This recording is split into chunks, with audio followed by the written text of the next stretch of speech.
Hi, everybody. I know it's not Tuesday and it's not 3 o'clock, but it is still Zoom-I-Fication conversations. We are trying a couple of new times and a couple of new spaces. So let us know what you think about Monday at 1.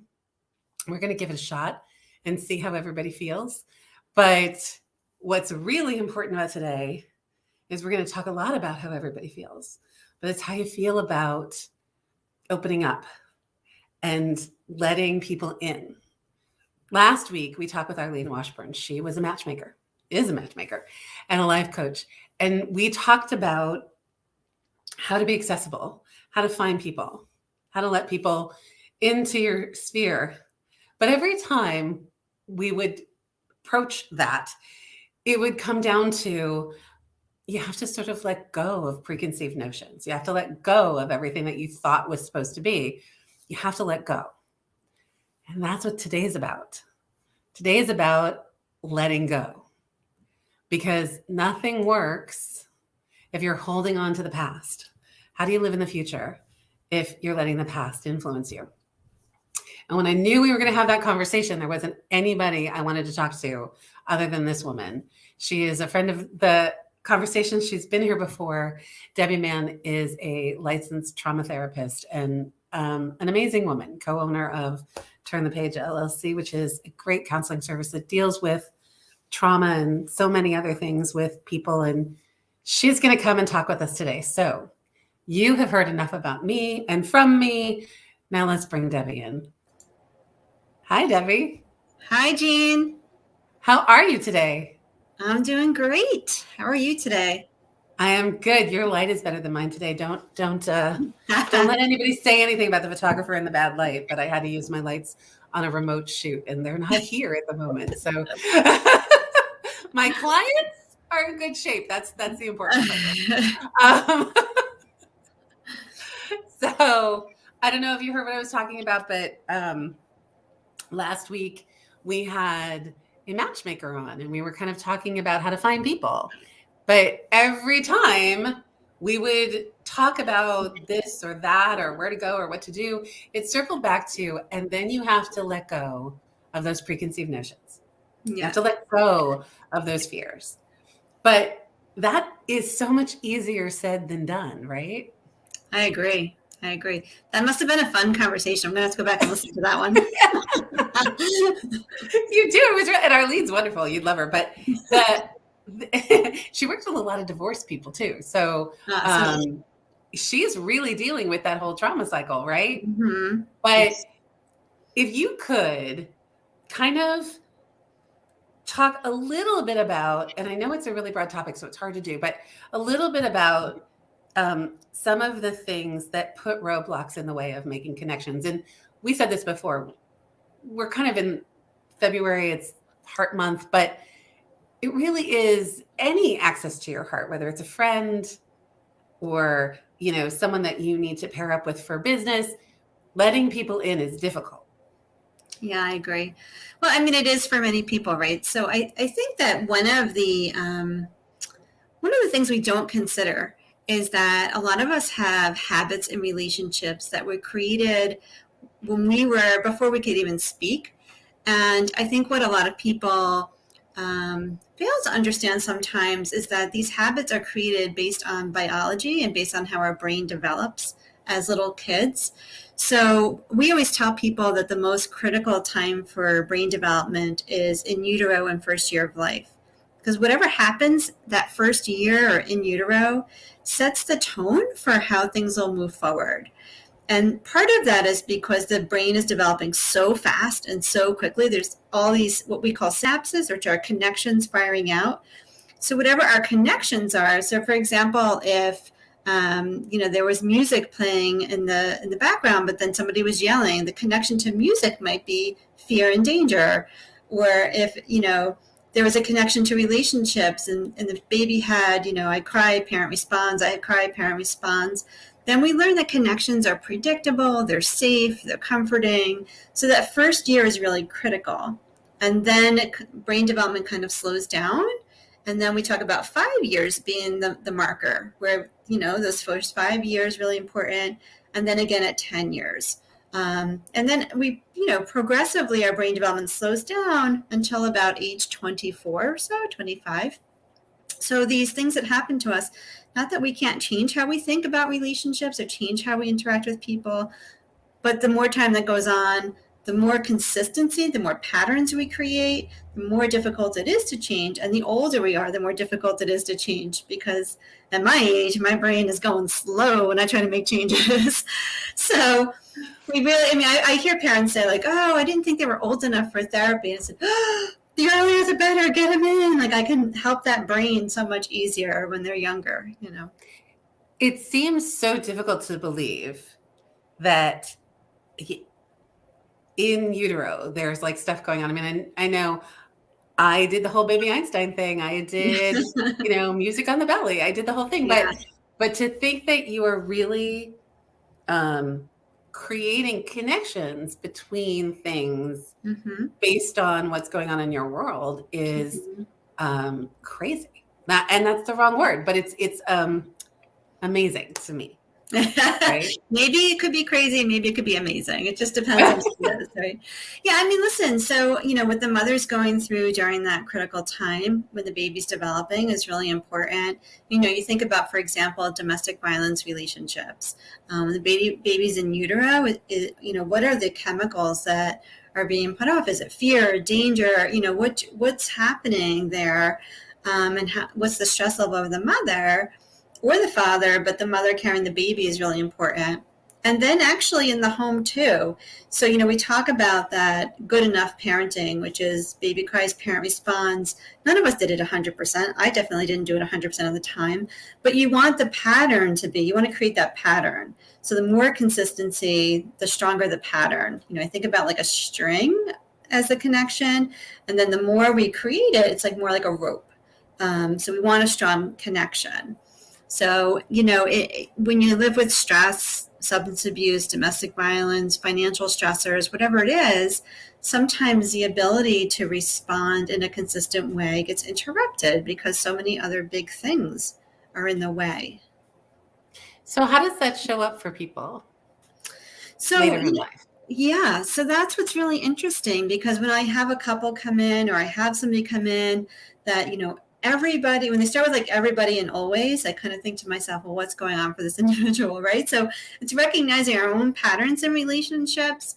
And sometimes, if I always say to people, conflict isn't bad, it's healthy conflict versus unhealthy conflict. So learning, healthy conflict is, are we disagreeing and arguing, but also seeking to understand each other and understand each other's perspective? Or does conflict feel scary and dangerous? And do I feel like I'm not heard? That's unhealthy conflict. So I think in a lot of relationships as adults, as young adults, teenagers and adults, we can see it show up in people feeling afraid, not wanting to express their thoughts and feelings, people getting very angry very quickly, people making assumptions. Like, I assume if you're mad at me, or I assume if you don't return my text, you must be angry with me, or something, you must not like me very much. Why is that an assumption? It's based on earlier messages that we got. It's something that I certainly have lived with. I've certainly seen it with so many of my friends. This sort of, it's almost like, oh, I'm going to get in trouble. But I had a dog once who, when I would put my hand out, the dog would shy away because its first owner, it associated a hand with being smacked because its first owner abused the dog, right? Yep. And it really just didn't matter how much I loved that dog. And the dog had a great life, and we had other, but literally my putting a hand towards that dog made that dog cower. Absolutely. We have a dog too that actually cowers around men or loud noises. And it takes, him getting comfortable with the same males over and over to really not want to nip or not like cower in a corner, so same thing. It is what we do when we've been hurt, right? Or when we feel like we've been let down. Yeah, and I think that, sometimes in the moment we feel like absolutely, I know exactly what's happening, and we've defined what's happening. And I think, if nothing else, the idea of kind of taking a breath, not having to respond immediately, waiting to kind of check in with ourselves before we react and respond, I think it's really important, because I think our automated thoughts and our automated reactions are the ones that do the most destruction, actually. But a lot of times when you're like sort of marching forward out into the big bold world, right? You think you've got it under control, Mm-hmm. right? And then when you look back, you go, oh, wait, I've dated the same person every time. That's right. I Yeah. swore I wasn't going to do that again. Oh, wait, Mhm. I dated that person last time. What? And it's always in the rear view mirror, Right. right? I think that it has a lot to do with our relationships with our parents and then how that was handled going forward. So if we grew up in a home that was very critical, we may then date somebody who's very critical of us, or who we feel like we always have to please, or their wishes and wants always have to come before our own, or we don't feel like we can express even like where we want to go for dinner, or what, anything simple like that. If we grow up in a home where it's safe to disagree, and although it may be loud at times, we know that nobody will get hurt, and we're sure that we'll feel heard at some point, then it's very different. Then you maybe are a little bit more bold, and you can express your desires. You recognize when somebody doesn't allow you to express your desires, that might not be somebody you want to be with. So it's really about the patterns, and then we have a tendency to redo our patterns without insight. If you can gain insight, either in therapy, or some people do self-helpish stuff, or just listening to things like this, we make you go like, yeah, maybe I'm doing that. It makes you question yourself a little bit and how you're responding. I think it's another general question that is going to be difficult to answer, but I think this is just a difficult conversation today.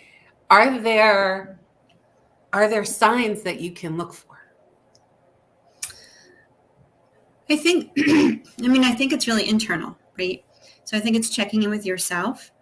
And a lot of times, even, I've met with, I don't know how many, let's say dozens, but it's probably hundreds of people in abusive relationships. And initially, there's this denial that anything's even wrong at all. But then it's kind of like, well, let's talk about what's making you so unhappy. Let's talk about what your wishes are. What if you wanted something different, right?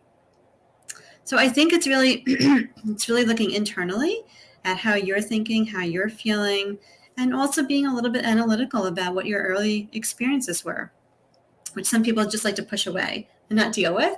But it gives you a lot of information about possibly how you're functioning now. Sorry. And there is that belief that if I'm not thinking about it, it's not affecting me, but that's not true. Right. Or even like sometimes I'm not typically somebody who cries at movies and things like that, but every so often there's one that I'm just bawling, or a show on TV. And that happened recently, and my husband was looking at me, what is going on? And I think it was just a topic. I think it's just what came up, and I allowed myself to be vulnerable. So, you might see it in other ways too. Like, what are the things that you really react to? Or what are the things that make you mad all the time? It's not just this vulnerability, but sometimes you can be the one that's getting angry. Are you getting very angry when you think people aren't listening to you, or you feel unheard? Do you think people are being critical of you? What does that say about you and kind of your experiences, and why does it have so much meaning for you? I know you guys are out there, you're watching. If you're watching us live, please put some comments in the chat so that we can answer your questions or maybe hear your stories. And if you're watching us on the replay, do the same, because I promise we'll get back to you. But I have seen so many people who are very big at compartmentalizing, but really like trying to say, things are fine in this sphere, things aren't great in that sphere, but I'll survive in this sphere. And is that something that happens a lot? Yeah, I mean, some compartmentalizing is actually good and healthy, right? So let's just say, for example, the work I do, if I was emotionally sort of involved and wrapped up in each client I saw throughout my day, going on to the next one, by the time I got home, I'd be a vegetable. So, right? So for me, in the work I do, and let's say nurses and doctors, and compartmentalizing police officers can be really helpful. But at some point, you've got to integrate it and make sense of it for yourself, and think about, the things you're sort of not thinking about, and talk through it, even with a supportive friend or adult. To think about, like, okay, what did I just hear and see today, and how do I process this? So I think to some extent it can be very healthy, but we have to make sure at some point we integrate, so we can sort of figure out our whole self. Are there steps to take when you're approaching someone new to make sure that you're in I was going to say a safe space, but I'm not even sure that that's really just in a neutral space, right? Approaching somebody new as in a dating situation, or are you? Let's start with, so we're talking about the heart, but let's start with dating, and then maybe we'll even talk about friendship, because I think that we still have those issues too. Mm-hmm. Yeah, well, I mean, I think either one would be the same answer. So I would say, before you get into that, if you could make a list of these are the must-haves in a relationship, whatever they are, and for different people it's different, but for many of us, some of the basics would be somebody that I can laugh with, somebody that I can trust, somebody that I can talk to, somebody that makes me feel heard and listened to. But then others would be like somebody I can enjoy a particular activity with, or somebody has a particular interest. So what are the must-haves in a relationship, and then what are the must-nots? I don't want somebody who does this or says this or has this kind of thing going on. And I think that helps us to be a little bit objective. And then when we go into new friendships, new dating relationships, we can think about how many of these boxes are getting checked. And is it enough? Like, which are the ones that were most important? Which are the ones where you said absolutely has to have? And, are they all being checked? And then on that do not list, are there any of those there? And how big are those? Because I think when we can sort of look outside and just kind of be objective about it first, then when we get into a relationship, we can kind of compare and contrast.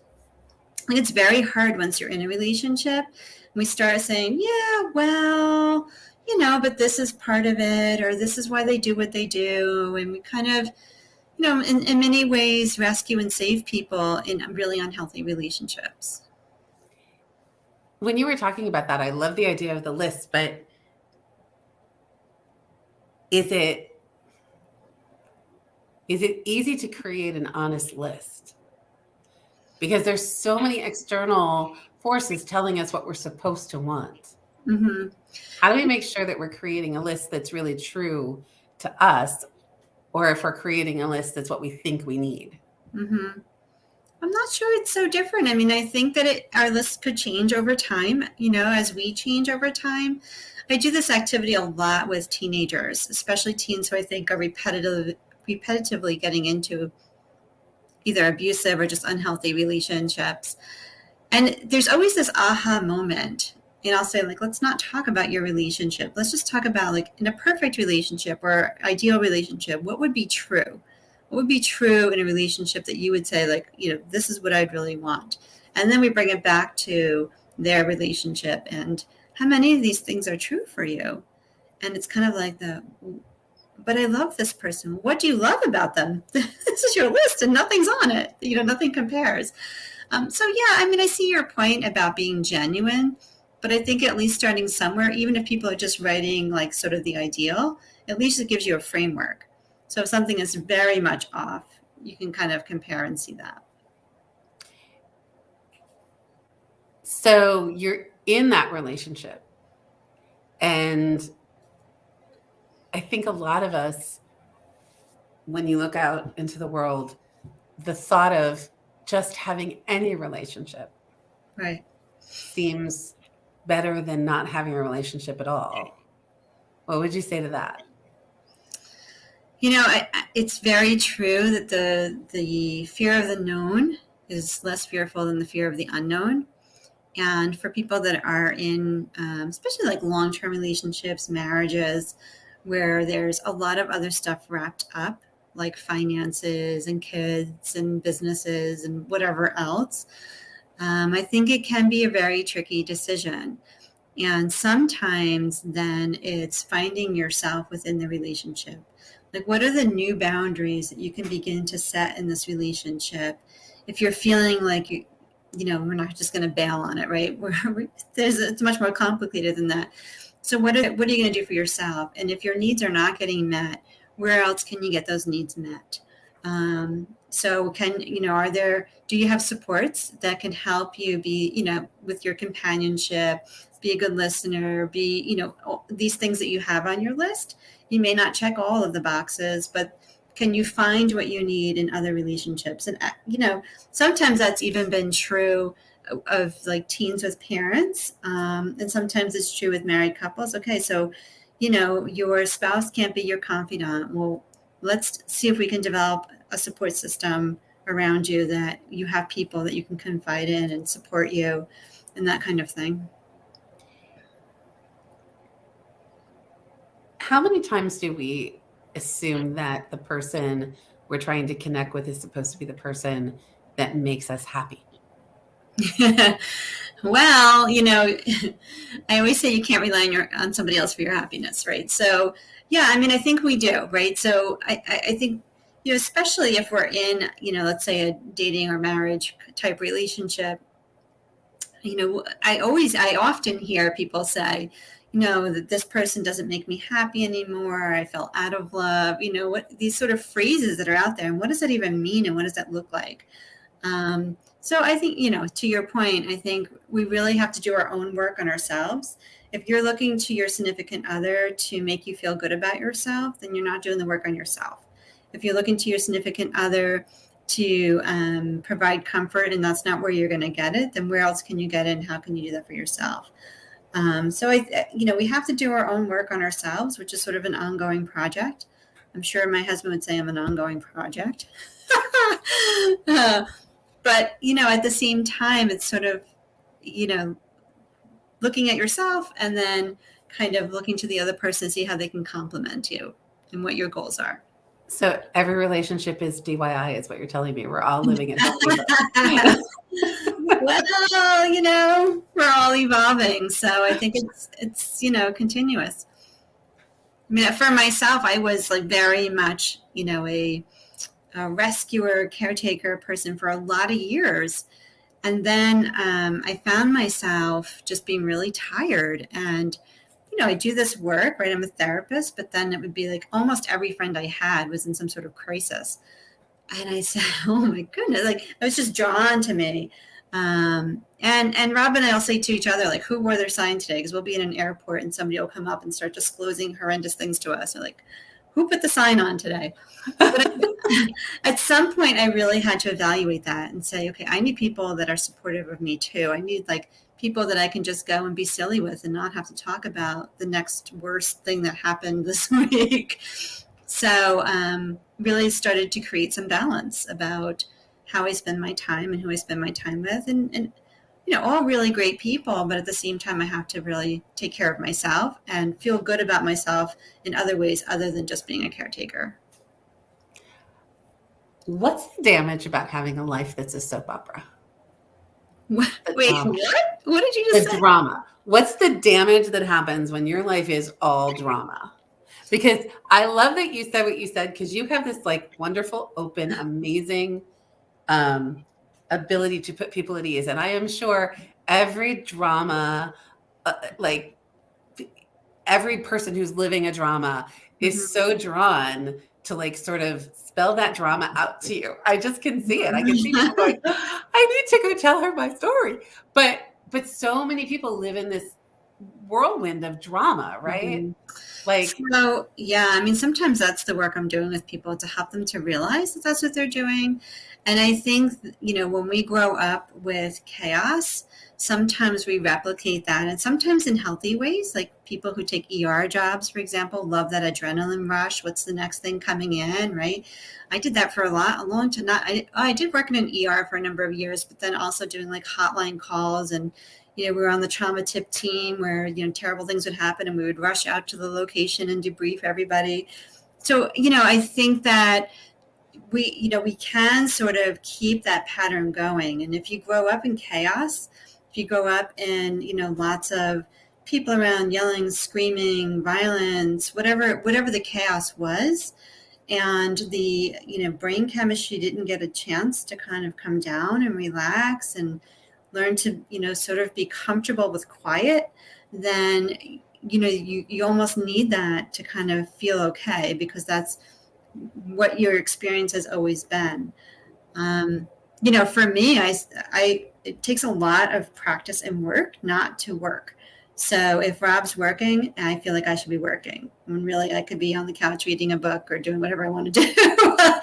But it takes a lot of work for me not to work, because I'm, was always, like, from a young age doing some sort of work. So, I think we're all on our personal journey, but some people have that pattern of chaos. I think that carries over into their adult life, in sometimes healthy and sometimes very unhealthy ways. I think people listening are probably thinking to themselves, she works with her husband and they have a really good relationship. I think that all the time when I'm around you guys. How do you manage to live together, work together, and still have this relationship, lovely children? I'm knocking on wood for you, but how do you manage to make that work? Well, thank you for the compliment. So, we do business together, a lot of business together, right? We have several businesses, and at the same time, we have our own spaces. Even during COVID, when I'm with clients, he's with clients, and so there's a lot of overlap. I always say I love when we work from home, because Rob feeds me all day. Like, I just show up in the kitchen, there's a dish sitting there of food. um, but really, I mean, we do also have our own spaces, right? You and I went out to lunch, or Rob will meet somebody for lunch. And so, I think you have to have your own stuff outside of each other. So when you come back together, you kind of have something to talk about, something to share with the other person, and, reconnect on that in that way. We don't always want to talk business, so sometimes it's just, hey, I saw this today, or this went on today, that was different, unusual, or just something to talk about. And we talk about our kids a lot. Yes. Kids going to college makes that whole conversation thing interesting. But Yeah. like, oh wait, one of our sources of conversation has disappeared. Yeah, it's interesting. I mean, I don't know if it disappears or kind of shifts. Like, I think the worries just get different and bigger. I don't know. So, but they're not in your face every day. Yeah, right. Well, I mean, listen, we are finding ourselves, like, home on Friday and Saturday. Like, we don't have to schlep a kid anywhere for like the last few months, because our youngest is going to be 16, and she's got people picking her up, taking her places, and we're like, oh, like, can we go out to dinner? Are we allowed to do that? Yeah. Are we allowed to just be the two of us again? Yeah. One of the things that I really resonated with what you said was finding your own space. There's really something to being your own person before you're with someone else, right? Right. Yeah, I mean, you need to be able to give to the relationship. And so if you don't have a strong sense of self, this is who I am, these are my values, these are my beliefs, they don't have to be the same as your significant others. And sometimes if they're not, it's even better, because it gives you, sort of this dialogue and this conversation with each other. So yeah, I think a strong sense of self is really important. Good self-esteem, so you're not relying on the other person.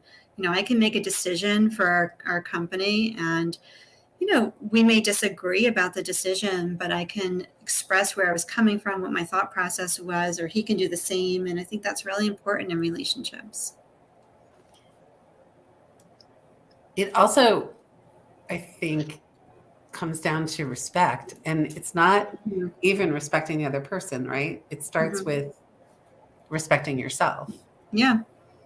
Yeah, I agree. I mean, it all goes hand in hand, right? So if you feel good about yourself, you know that you're strong, you can make decisions, you can, you know what you want, in relationships, you know what you want in life. It's good to share some goals because that, if you have very different goals, it gets a little bit complicated. But yeah, respecting yourself enough that you can, make decisions, do things, have your own life outside of your spouse. Mm-hmm. It's interesting because when you're young, you are fed these stories, right? Cinderella, Sleeping Beauty, the stories that are supposed to be the fantasy, right? That really are kind of dangerous. If you think that they're supposed to be your fantasy or worse yet, your reality, right? Right. And I think, that's where good caretaking parenting comes into play to kind of dispel some of those. I mean, I think the current day fantasies come from social media, come from Facebook, come from Snapchat, all of these things that TikTok, all of these places where you go on and people think they're seeing the real person do real things or pictures of the real person doing real things. And we all know, I mean, behind the scenes, everyone's yelling at their kids, will you stand still so I can take the picture? And the kid's crying after. But the picture looks beautiful because, we can doctor anything up. So so then people go on and see it and like, gee, I wish I had that. I wish our family got along like that. I wish, whatever it is. And they're not realizing that it's all fake. It's just fake. It's just, we all put what we want people to see on social media, myself included. I'm not putting my worst picture. I'm not putting, me yelling at my kid on social media. I'm putting the smiley family that's doing an activity together. So, but it's not reality. We're human, So I think I was just reading an article about fake, yeah.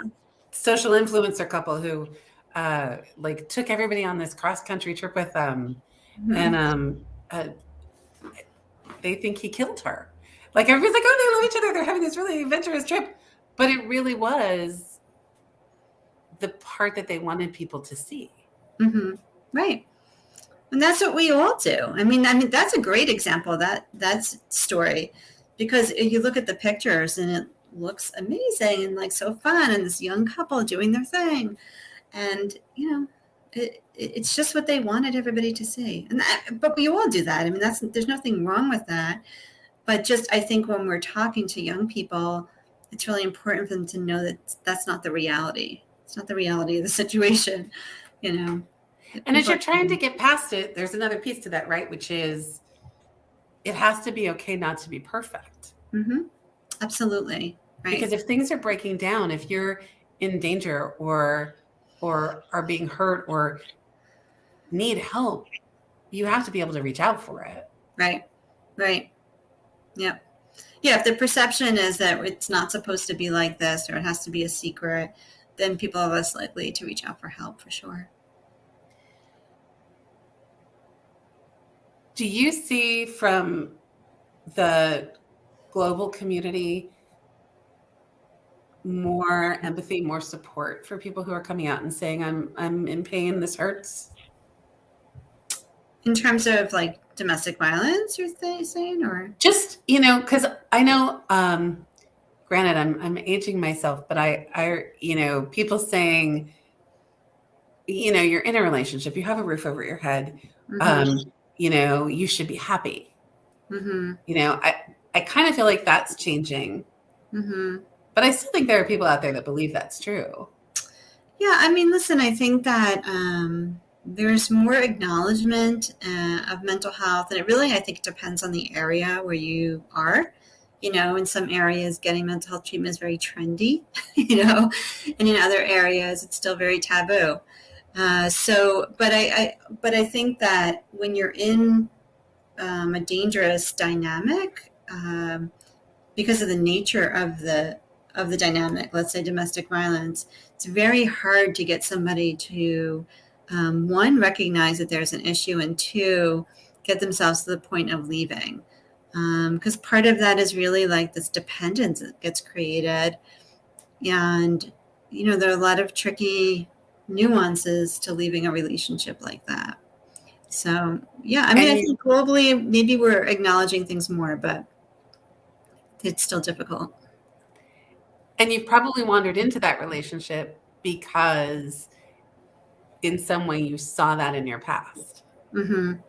Yeah, for sure. I've met so many people in domestic violence relationships or in other types of violent relationships, and I don't think any of them have come without a history of some sort of trauma. So for sure, that's just part of it. We do.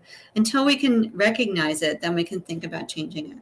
It's like any other habit you don't even realize you're doing. I was saying, I gave a deposition, or when I listen to these videos, or when I read a deposition that I've given and I see how many like ums and ahs I say, I sit there and oh man, like who taught me how to speak?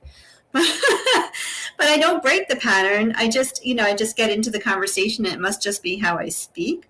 It was worse on paper.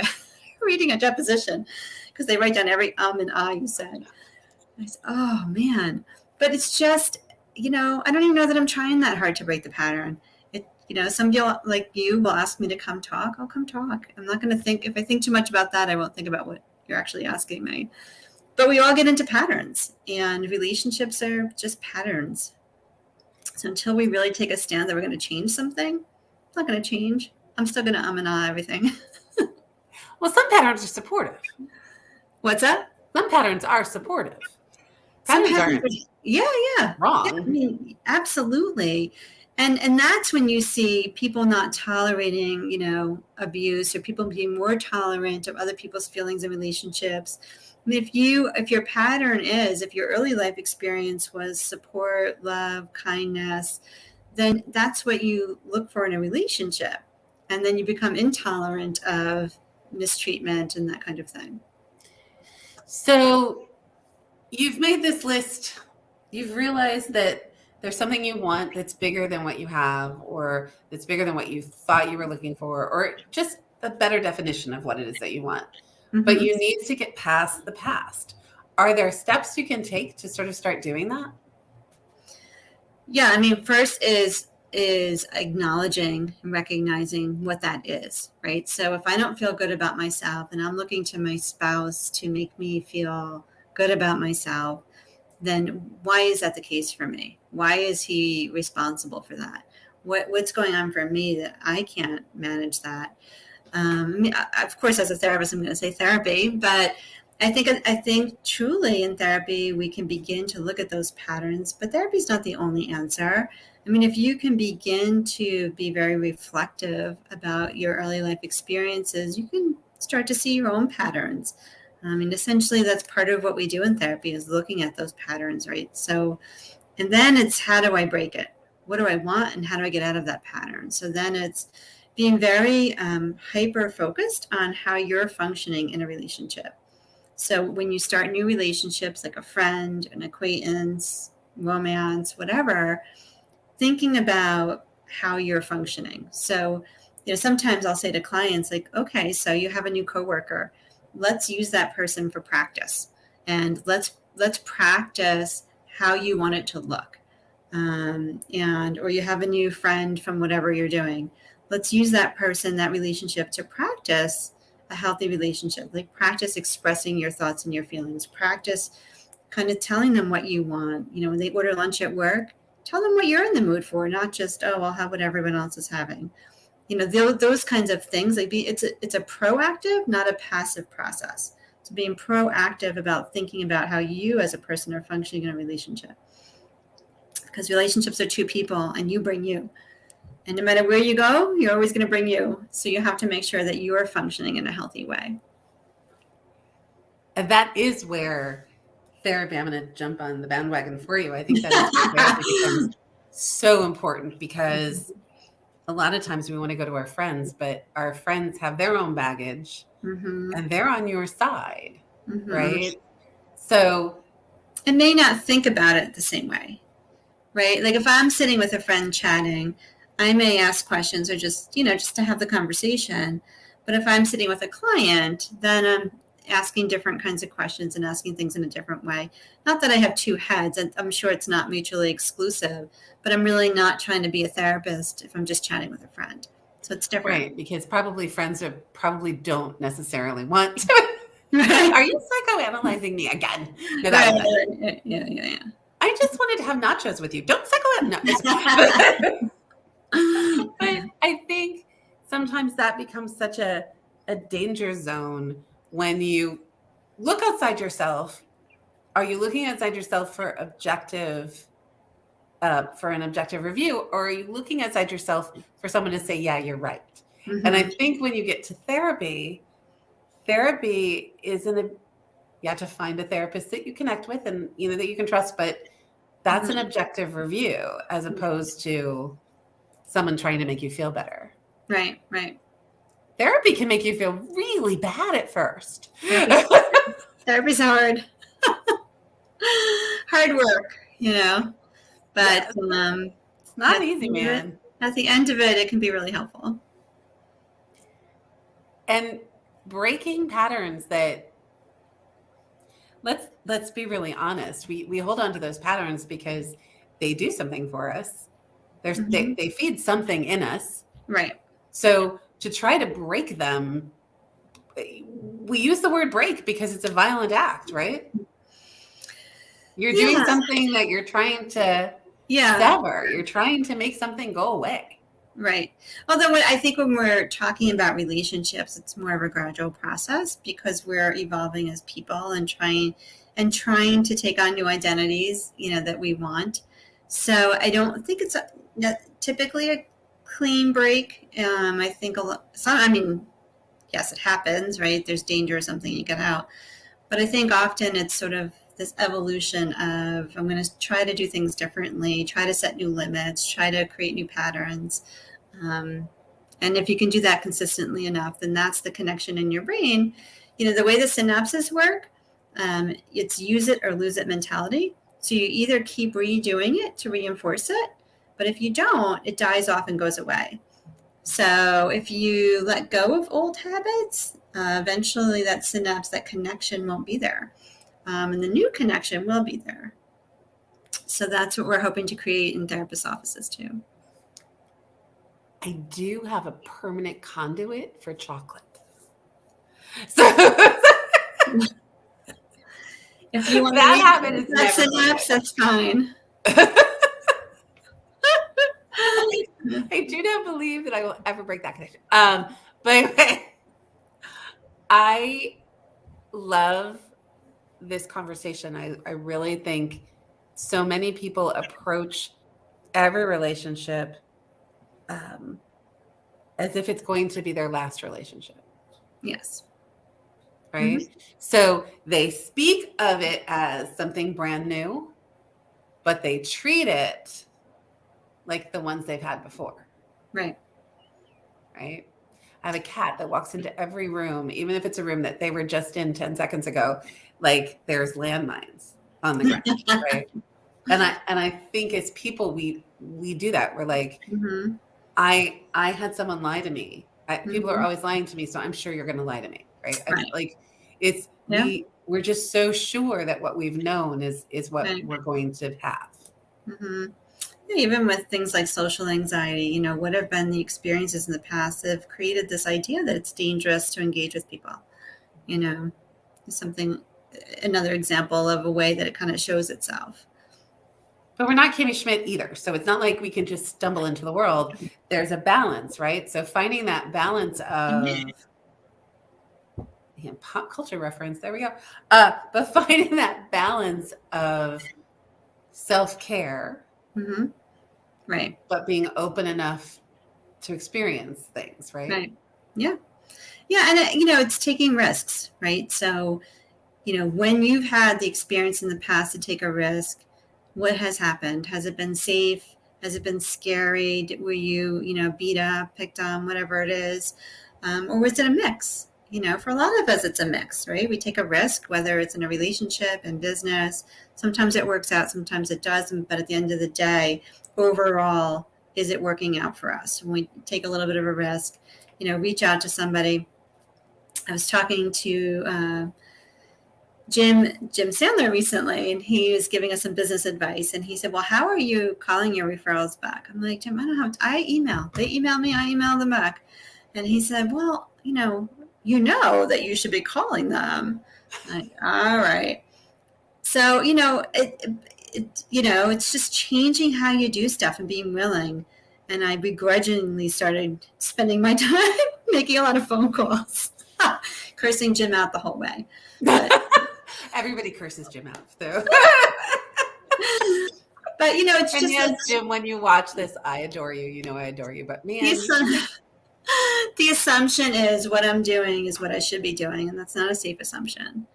So having sort of outside perspectives is really helpful. The possibilities can be overwhelming too, right? Like there's this concept that it's sort of looking at the diner menu, where it's just page after page after page, and it becomes really overwhelming. Mm-hmm. Mm-hmm. And it's my joke.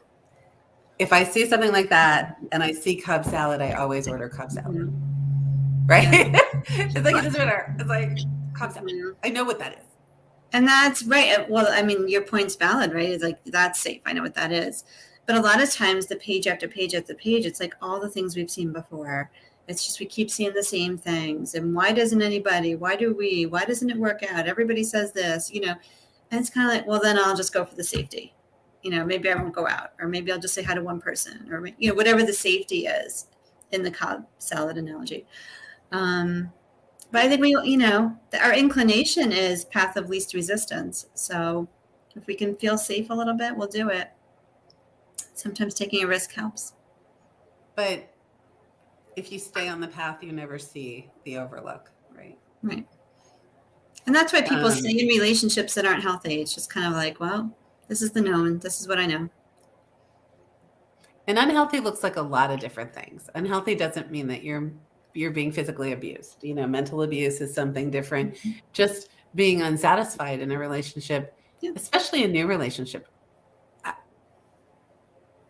I feel like there's a conversation that goes on in some people's heads, and we touched on it before, but that it's better to be with someone than to be alone. And so we start down that road and we say it's good enough. Mm-hmm. It's good enough syndrome. It's good enough because I'll have a date for Friday night. It's good enough because I won't have to go to the party alone. It's good enough because I don't have to spend Christmas or Valentine's Day. I mean, we're approaching Valentine's Day, the most hated day of the year for a lot of people. It's like, it's good enough. I don't have to be alone. Someone will get me a heart. It's good enough at what cost is the question. What are you sacrificing in yourself to stay in that good enough relationship? But it's interesting. And again, we're talking about your past influencing your present and your future. But I remember hearing so often,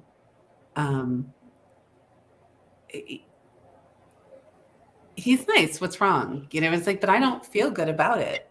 Mm-hmm. But he's nice. What's wrong? It's like, but I don't feel good about it. And you start to discount that internal indicator telling you maybe not. Mm-hmm. Right. Because you don't feel, so, if that's the case and you're not feeling strong enough yourself, or you don't have a strong sense of self where you're like, no, I know this is wrong. Or I know this is whatever it is. And so, you just kind of let it play out and let others' influences kind of dictate. Just never really a good thing. So if we wanted to wrap this up and we wanted to talk about the highlights, my favorite was make the list, what you want, what you don't want. I love that. Make the list. What do you have? What? And then what do you have, like compared to what you have? And maybe not settle. Mm-hmm. right? Not Maybe settle. not settle. I think And then, practice healthy relationships. what's a good way to practice a healthy relationship? I mean, I would say really meeting somebody new and practicing new skills. So make your list, find somewhere to meet a friend, and then do the analysis. When I was in that place of everybody, I'm taking care of everybody, we ended up moving actually to where we are now. And I was very like, I wouldn't meet anybody. Like, I don't know. If you ask me what I do for work, I'm not telling anybody what I do for work. And, kind of got a feel, and it helps me to figure out, can this be a mutual relationship? Is this person full of drama? And, maybe I shouldn't have personally because I have so much professionally. And that, it's kind of trying out how to do relationships in a new way. That wasn't just redoing, because I could really easily just fall into like, tell me your worst nightmare and I'd be happy to support you as you talk about it. And it, it worked over time. I could figure out, healthy relationships in that way. So practicing, meeting new people and practicing, looking at those lists and, over time getting a sense of, can this be an equal relationship, a healthy relationship? Is there a list about who you need to be in a relationship? Right, but because you were saying that, and I was thinking, when I was young, I love how I'm saying when I was young yesterday. I was so insecure. And I would make things for people and buy things for people and give things to people because, like, maybe they like me. And that was really difficult. That was a really difficult thing to sort of. I still love seeing people smile. So I think to some extent I still do it, but it's not in pursuit of having someone love me back. Mm-hmm. Right. But it took a long time to sort of change that dynamic.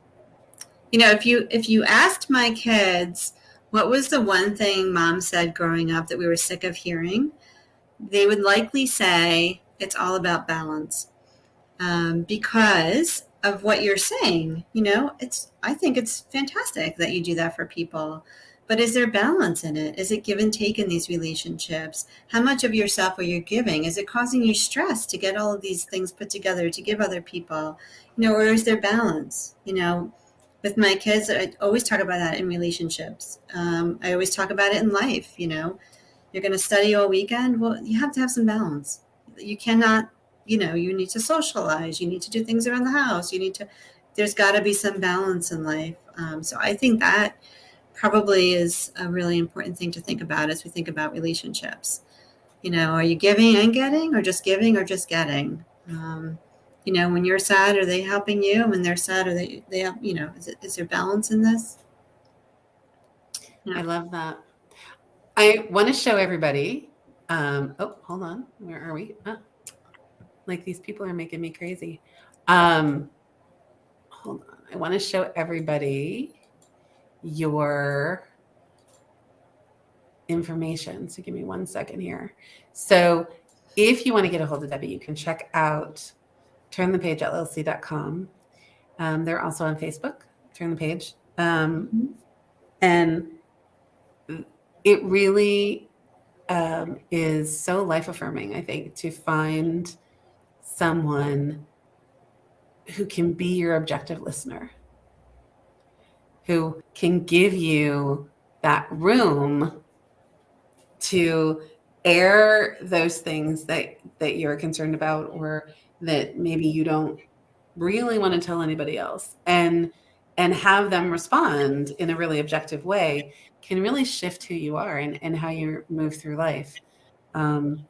So I'm going to say, if you look behind you, like I said at the beginning, and see that even though you thought you were dating new people, every person behind you looks exactly like each other.